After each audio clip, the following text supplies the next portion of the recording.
Salut, salut! Je vous retrouve aujourd'hui comme convenu pour mon book haul du mois de janvier et il est assez conséquent, on va dire, mais je vais vous expliquer pourquoi, c'est très simple. Mais avant ça,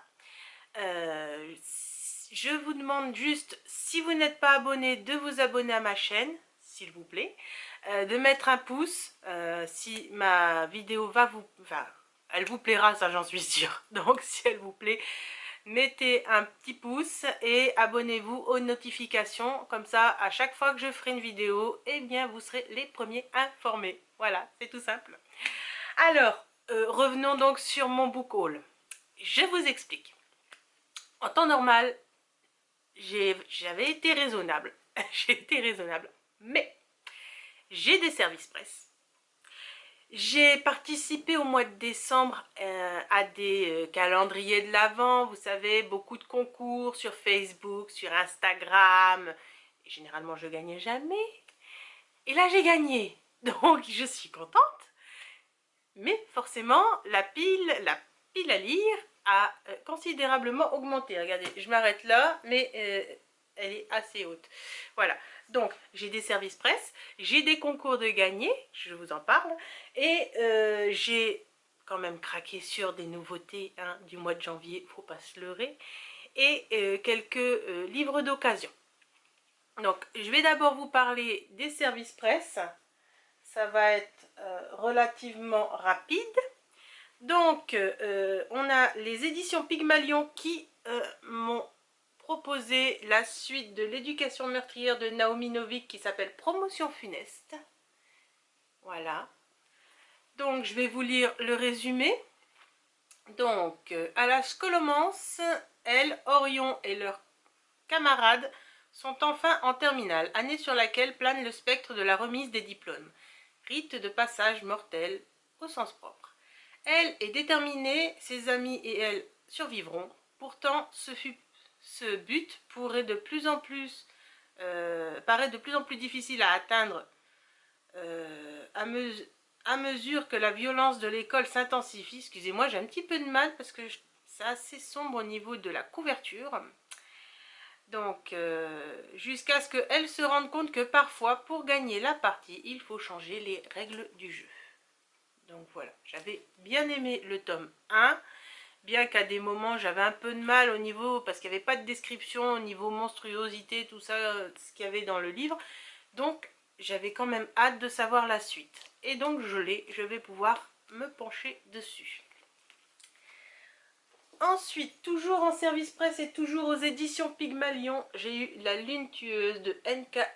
Jemisin. J'espère que j'espère que je le prononce bien. Dream Blood, donc tome 1. Je vous lis également le résumé. Déjà, j'adore la couverture. Je ne sais pas si vous arrivez à bien la voir. Dans l'ancienne cité, état de Gujarat, la paix est la seule loi. Sur les toits et parmi les ombres des rues pavées, attendent les collecteurs gardiens de cette paix. Serviteurs de la déesse de rêve, leur devoir est de récolter la magie de l'esprit endormi et de l'utiliser pour guérir, apaiser ou tuer ceux qui sont jugés corrompus. Mais lorsqu'une conspiration éclate au sein du temple, Eiru, le plus célèbre des collecteurs, doit remettre en question tout ce qu'il sait. Choisira-t-il de protéger la femme qu'il a été chargé de tuer, ou regardera-t-il la ville être dévorée par la guerre et la magie? Voilà, magie, forcément, je pouvais que demander. Je suis là. Donc, service presse. Également service presse, mais là par Amazon. Donc nous avons Petite dent grand croc d'Émilie Guillaumin, donc l'autrice de l'embuscade chez HarperCollins. Donc là aussi j'aime assez quand même la couverture, je trouve qu'elle est assez sympathique. Donc Sarah Barry, épouse et mère en apparence comblée, a quitté la RH d'une grande entreprise pour s'accorder une année d'écriture. Mais alors qu'elle dispose enfin du temps nécessaire, le piège de la domesticité semble se refermer sur elle. Cela commence par une fatigue inhabituelle, des chutes de cheveux, et puis lui a ses maux de tête lancinants. Quand il n'est pas en voyage d'affaires, son mari la couve, la chahute, la questionne, entraînant leur fils dans ce manège qui ne tourne plus très rond, à moins que ce ne soit elle qui fantasme. Voilà. Donc là, Ça, c'est mes services presse du mois de janvier. Maintenant, je vais vous parler des concours. Alors là, banco. Franchement, j'ai jamais eu autant de chance. Hein. Franchement, j'ai jamais eu autant de chance. Alors, j'ai d'abord participé au concours d'une autrice, une nouvelle autrice de Vanessa Diel, et j'ai gagné donc son tome en édition reliée, Le Royaume d'Arismaïl, Révélation. Et regardez-moi ça. L'autrice est très sympathique. J'ai pu parler un petit peu avec elle sur Messenger. Franchement, il est superbe. J'ai vraiment hâte de l'essayer. Je vais vous lire le résumé. Donc, malgré un avenir tout tracé, Isaac, autiste de 22 ans, rêve de vivre des aventures. Lorsqu'il rencontre Agnieszka, sa vie s'en trouve bouleversée. La jeune femme, aux allures de guerrière, lui conte son histoire. Un royaume mystérieux, un roi oublié, une princesse retenue prisonnière, une aura majestueuse. Suivez-les dans leurs aventures où la trahison, la déception, mais surtout les révélations rendront votre lecture surprenante et addictive. Voilà. Donc je remercie l'autrice pour le concours et je suis ravie, je l'ai eu assez rapidement, j'en suis ravie. Ensuite, alors, que je vous explique. J'ai Solisbook, je vous mettrai les liens en barre d'infos comme d'habitude, qui a également fait un concours du calendrier de l'Avent, et il s'avère que j'ai gagné Bone Seasons, tome 2, l'ordre des mines de Samantha Shannon. Alors, j'étais super contente, ça, il n'y a pas de souci. Seulement, je n'ai pas le tome 1. Donc, qu'est-ce que j'ai fait? Comme toute bonne lectrice qui se respecte, eh bien, je me suis acheté en occasion le tome 1. Parce que ça sert à rien que je vous dise le résumé du tome 2. Autant commencer par le tome 1. Je pense que tout le monde est d'accord, c'est logique. Donc, je remercie donc Solisbook pour son calendrier de l'Avent. Je ne pensais vraiment pas gagner non plus. Donc voilà, j'en suis très contente. Donc, je vais vous lire le résumé. Alors, Saison d'os, ça c'est le tome 1. Donc, à Sion-Londres, les clairvoyants n'ont pas droit de cité. Ils sont pourtant nombreux à vivre et à travailler dans la clandestinité comme Paige, dont le job consiste à voler des informations dans l'esprit des gens pour le compte d'un baron de la pègre. Un soir, la police psychique l'appréhende et l'envoie à Oxford dans un camp de rééducation où des êtres dotés d'un pouvoir inimaginable, les Réphaïm, font régner la terreur. L'un d'eux, le gouverneur Acturus, la prend sous son aile et lui propose même de l'aider à développer ses talents. Mais Paige n'a qu'un seul objectif, l'évasion. Donc voilà, forcément j'ai été obligée de vous parler d'un livre que j'ai acheté en occasion parce que j'ai gagné le deuxième dans un concours. Et alors, la suite, mais alors la suite, je ne m'y attendais pas et j'étais folle de joie. J'ai participé au concours donc de la Martinière Jeunesse et j'ai gagné. J'ai gagné quoi? Je vais vous les montrer. J'ai gagné les 4 premiers tomes d'Un palais d'épines et de roses en édition collector que j'ai eu également très rapidement. Je remercie la Martinière Jeunesse pour ce concours. J'en suis ravie. Donc je vous montre cette beauté. Non mais regardez-moi ça, c'est magnifique. Donc je vais vous montrer les autres hein, également. Il n'y a pas que celui-là. En une semaine, je les ai reçus. J'étais ravie, heureuse, sur un petit nuage. Donc voilà, regardez, le tome 2. Donc, Un palais de colère et de brume. Ensuite, il y a eu Un palais, et c'est mon préféré, Un palais de cendres et de ruines. Voilà. Et enfin, Un palais de glace et de lumière. Magnifique. Donc voilà, regardez, j'ai quand même eu pas mal, je pensais vraiment pas, mais alors vous voyez, on pense, on dit ouais, on gagne jamais les concours. Eh bien, j'en suis la preuve et j'en suis ravie parce qu'on m'a démontré le contraire. Donc voilà. Alors, ensuite, je vais vous parler des livres achetés d'occasion et après, on terminera avec les livres achetés neufs. Donc, les livres d'occasion. J'ai fait des bonnes affaires quand même. Voici donc Fable, tome 1, l'aventurière des mers. J'ai pas besoin de vous refaire le résumé. Vous l'avez vu assez passer sur la blogosphère, hein, on l'envoie sur Instagram, on le voit sur Facebook, on le voit sur YouTube, on le voit partout, même sur TikTok. Donc voilà, je l'ai eu d'occasion à un prix, mais vraiment super abordable. Donc j'ai dit, vas-y fonce ma fille. Donc voilà, ça le tome 1. Ensuite, et je l'avais demandé dans ma wishlist aussi, donc Fable je l'avais demandé dans ma wishlist si vous vous en souvenez. Si vous ne l'avez pas vu, je vous invite à aller sur ma page YouTube, voir ma chaîne YouTube donc pour voir ma wishlist de Noël 2022. Et je me suis également procuré donc l'Atlas X d'Olivier Blake, donc aux éditions Michel Lafon. J'avais pas parlé donc de Fable, c'était aux éditions Rajo, hein, on est bien d'accord. Et donc, secret, trahison, séduction, pouvoir, bienvenue dans la société alexandrienne. Voilà, c'est pareil, j'ai pas besoin de vous faire plus de détails. Vous l'avez vu passer aussi, forcément. Bon, bah voilà, je suis faible, je suis très faible, c'est ma faute, c'est ma faute, c'est ma faute, c'est ma très grande faute. Voilà, je suis désolée, mais voilà, je suis ce que je suis.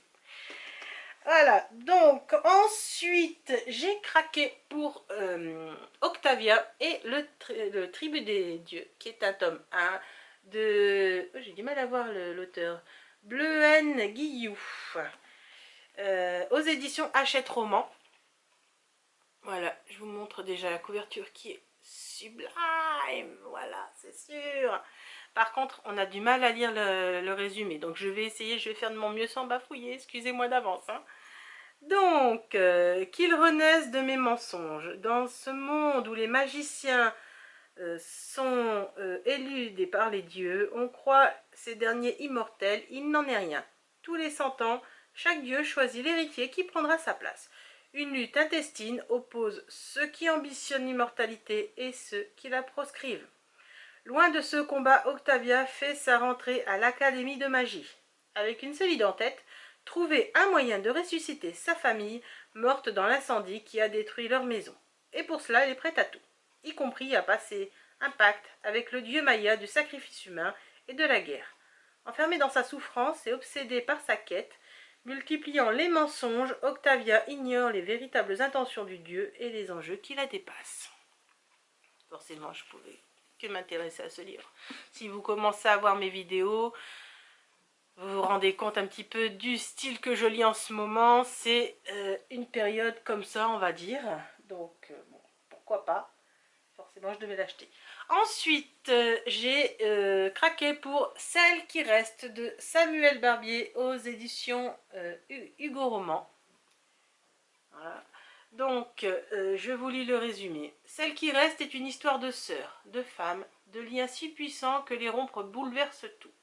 Clara est l'aînée, la sage, l'exemple à suivre.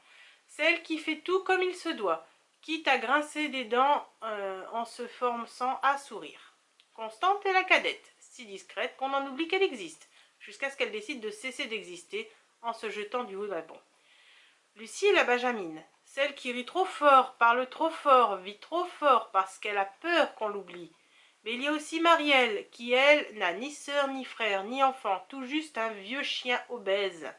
Celle qui a consacré sa vie aux autres pensait arriver au bout de son chemin dans l'indifférence, jusqu'à ce qu'un ange vêtu d'un manteau rouge se jette d'un pont, juste devant elle, et remette tout en question. Voilà, on sent que c'est un drame familial, et moi ça m'intéresse aussi ce genre de lecture. Donc, ensuite, je ne l'avais pas, et j'ai fini par le trouver à un prix tout à fait abordable. Lenny Taylor, le faiseur de rêves, aux éditions Lumen. Voilà, en édition brochée, évidemment. Parce que moi, c'est ce que je préfère le broché. Je dis pas que je lis pas de poche, mais je sais pas, je me sens mieux avec un broché dans les mains plutôt qu'un livre de poche. Mais bon, ça ne m'empêche pas quand même d'acheter des poches. Donc, là, c'est pareil, je n'ai pas besoin de vous faire le résumé. Ça fait un moment qu'il est sorti, vous l'avez vu passer, repasser, vous savez de quoi il retourne, c'est de la fantaisie, donc forcément, ça ne pouvait que m'intéresser depuis le temps. Après, alors celui-là, franchement, il m'a vraiment interpellée. La marque de Tetraskel, les filles du destin de J.M. Bonnell, donc aux éditions Hachette Roman toujours, hein, excusez-moi. Donc, déjà j'aimais bien la couverture, c'est la couverture qui m'a attirée d'abord, et ensuite le résumé, j'ai dit ouais c'est bon, je le prends. Au royaume d'Isislas, ce sont les femmes qui se succèdent sur le trône royal.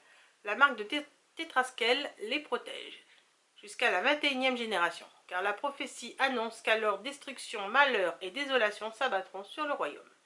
Lorsque vient ce temps maudit, ce sont des jumelles qui naissent. Laquelle devra monter sur le trône? Peut-on empêcher que la prophétie s'accomplisse? Nul n'a la réponse à ces questions, pas même le demi-orc ou la nécromancienne attachée à la famille royale. Bientôt les deux sœurs auront atteint l'âge adulte. Ne sera-t-il pas trop tard? Voilà. Je vous dirai ce qu'il en est quand je l'aurai lu. Ensuite, j'ai vu un petit peu d'humour. Et j'ai trouvé ça très intéressant. Donc, Biberon, Vodka et Déambulateur de Céline Olinsky. Donc, aux éditions Larousse Roman. Déjà, le titre, déjà, je trouvais ça assez cocasse. Alors, Camille a tout pour être heureuse. Un petit ami adorable, un travail épanouissant et même un nouvel appartement. Un bonheur sans faille jusqu'à sa rencontre avec sa nouvelle voisine. Derrière son visage rond et ses chandails rose pastel, la retraitée n'a rien d'une mamie gâteau et sème la terreur dans tout l'immeuble. Témoin des plans machiavéliques de la vieille dame, Camille est bien décidée à faire tomber cette dictatrice saveur verveine menthe. Décidée, oui, mais c'est sans compter sur la maladresse légendaire de notre Bridget Jones française, aussi douée pour faire régner la justice que pour planter un clou sans perdre un doigt. Voilà. Donc je dis, bon, ça, je pense que je vais passer un bon petit moment. C'est une comédie. Vous voyez, il y a un petit peu de tout. Hein. Comédie, fantastique, action, voilà. Il y a vraiment un petit peu de tout. Ensuite, je l'ai vu passer, je ne sais plus par qui, Les Nuits enneigées de Castle Court de Holly Hepburn aux éditions Pocket. Vous voyez, il y a quand même des poches. Donc, Sadie est une maman célibataire. Kat, une chef pâtissière. Toutes deux sont à un tournant de leur vie. L'une se remet d'un mariage raté, l'autre d'un burn-out professionnel. Un jour, les deux amies décident de tourner la page et de réaliser leur rêve d'enfance. Monter leur propre boutique de biscuits artisanaux, Smart Cookies, est sur le point de voir le jour dans l'excentrique Castle Court, oasis secrète cachée dans les petites rues de Chester, la ville natale. Alors que Noël approche, Sadie et Kat découvrent une adorable communauté, un petit havre de plaisir coupé du monde extérieur. Mais tout le monde n'apprécie pas leur arrivée. Le défi reste de taille, les deux amies seront prêtes à tout pour réussir leur pari.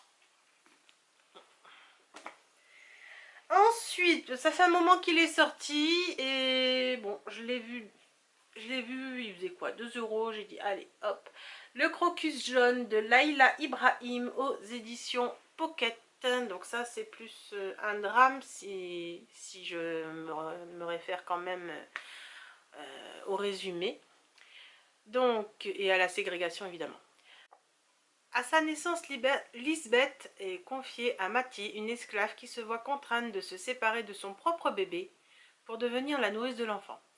Au fur et à mesure que le temps passe, découvrant le monde qui les entoure, Lisbeth comprend de moins en moins l'attitude froide et distante de sa mère biologique et celle, hautaine, de son père, sûr de ses privilèges.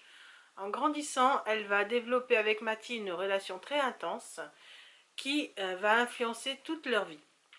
Mais le désir de liberté et de dignité qui les fait vivre et les unir ne sera pas sans conséquence. J'ai ensuite craqué donc pour la Cité de Letton de S.A. Chakraborty, excusez-moi, aux éditions J'ai lu. Là c'est pareil, apparemment ce serait de la fantaisie orientale. J'ai pas besoin de vous faire le résumé, vous le connaissez, vous l'avez passé. J'ai préféré le prendre en poche, ça revenait quand même beaucoup moins cher, plutôt que en brochet ou pire, en collector, qui est d'ailleurs très en manque de... Il n'y en a plus, quoi. Ou alors, faut payer la peau du Trouvignon. comme dirait Kimi Collection, d'ailleurs. Elle m'a bien fait rire avec ça. Donc, voilà. Ensuite, j'ai craqué pour Covenant, tome 1. Donc, Démon suivi de Sans mêlée, de Jennifer L. Armentrout. Donc, cette fameuse autrice qui a fait Le sang et la cendre, qui est quelque part derrière moi. Donc, sur une île au large de la Caroline du Nord vivent les hématoi, des individus au sang pur et au pouvoir divin capables de maîtriser les 4 éléments. Ceux dont la lignée a connu un métissage sont contraints de choisir leur destin. Intégrer le corps des sentinelles du Covenant pour chasser les démons, leurs ennemis originels, ou être réduits à la servitude. Depuis peu, de retour au Covenant pour des raisons qui lui appartiennent, Alexandria n'a pas le choix. Fille d'un hématoi et d'un simple mortel, elle se doit de réussir l'examen lui permettant de devenir sentinelle. L'institution applique une discipline de fer et les relations entre sang pur et sang mêlé sont formellement interdites, sous peine d'exclusion ou pire. Une règle qui pourrait être simple si Hayden, un sang pur aux yeux couleur d'orage qu'Alex convoite depuis toujours, n'avait pas été désigné comme son entraîneur personnel. Voilà. C'est également aux éditions J'ai lu. Hein. Je ne sais pas si je vous l'ai dit, je préfère le répéter. Voilà. J'aimais bien la couverture. Donc ça sent la magie évidemment. Après, je l'avais demandé dans ma wishlist, je ne l'ai pas eu au Père Noël, dommage, mais c'est pas grave, je l'ai trouvé d'occasion. Hunger Games, la balade du serpent et de l'oiseau chanteur de Suzanne Collins aux éditions PKJ. Là c'est pareil, j'ai pas besoin de vous faire le résumé, vous savez tous ce qu'il en retourne. On parle du président Snow, pourquoi le président Snow est devenu le président Snow. Voilà. Après, j'ai été assez intriguée par Je suis une victime d'Andrew David McDonald's. Donc ça, je sais pas. Aux éditions Nil. Voilà. J'aimais bien déjà la couverture. Zelda, 21 ans, n'est pas tout à fait comme les jeunes femmes de son âge parce que sa mère buvait trop quand elle était enceinte. Qu'à cela ne tienne, elle mènera sa vie comme elle l'entend. Zelda aime son grand frère,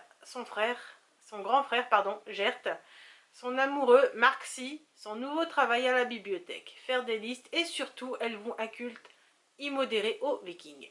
Mais alors qu'elle rêve de combats à l'épée et de Valkyrie, elle découvre que Gert s'est lié à de dangereux dealers pour payer les factures. Le moment est venu pour Zelda de monter sa bravoure et de se lancer à sa rescousse. Voilà. Ouais, ça, on parle un petit peu quand même de différence et moi ça m'intéresse aussi ce genre de lecture. Oui, je suis assez éclectique, c'est vrai.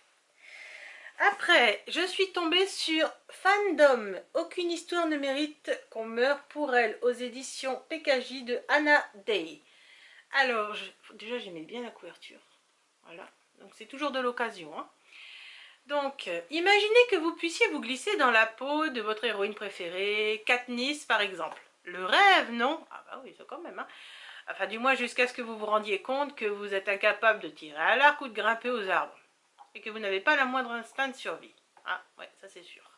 Mais pas de panique, vous pouvez toujours choisir de retourner à votre petite vie tranquille de fan dans le monde réel. Ce qui n'est malheureusement pas le cas de Violette, coincée dans son roman favori. Voilà. Apparemment, il y aura un tome 2. Donc, je vais d'abord lire celui-là, et si jamais ça m'intéresse, je lirai le tome 2, évidemment.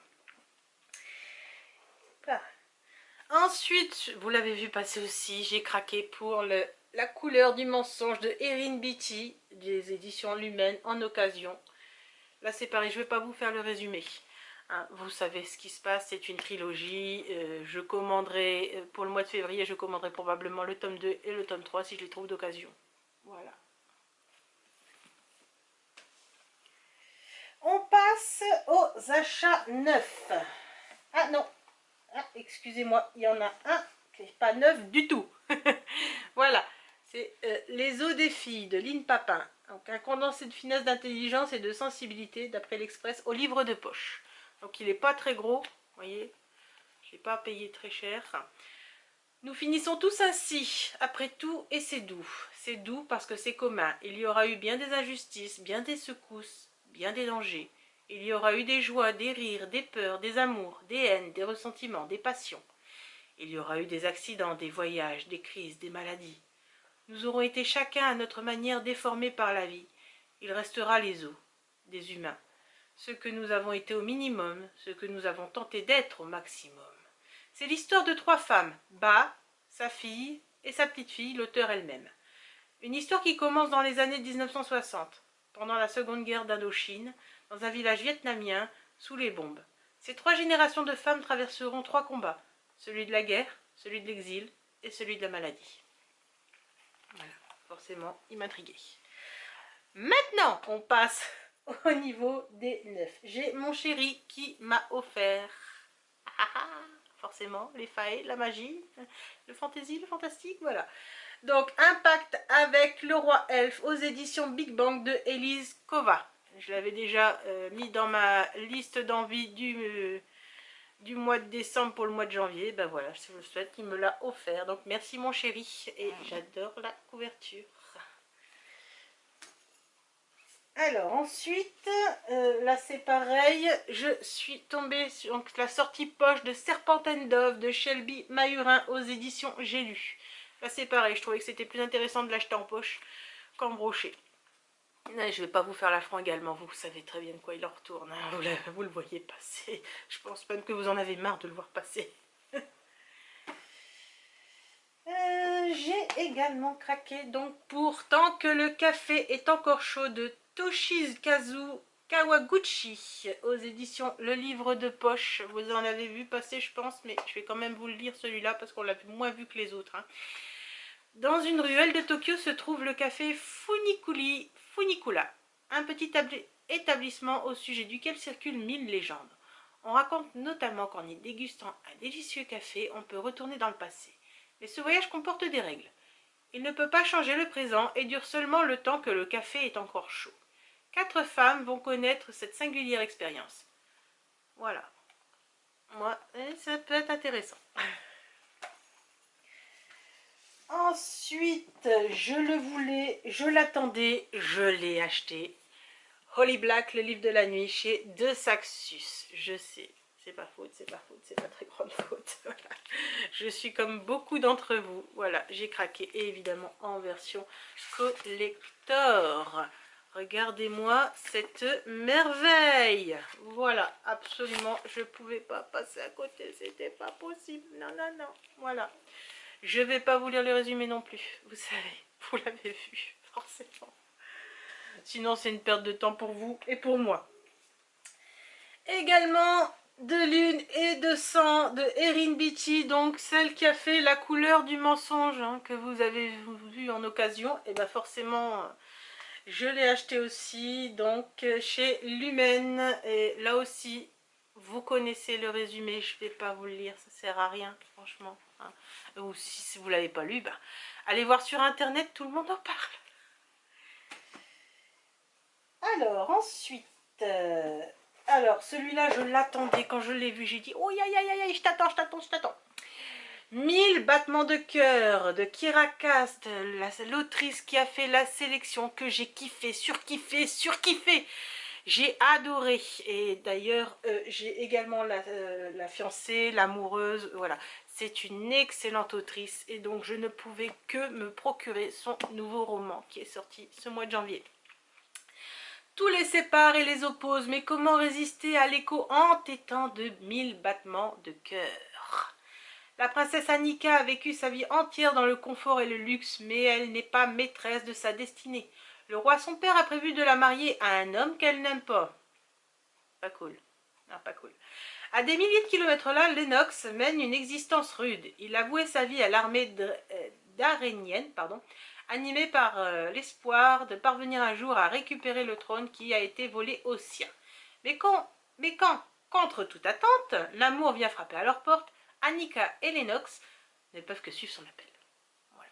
C'est une romance, peut-être même une romance fantastique, je ne sais pas encore, mais voilà, je vous en dirai plus quand je le saurai.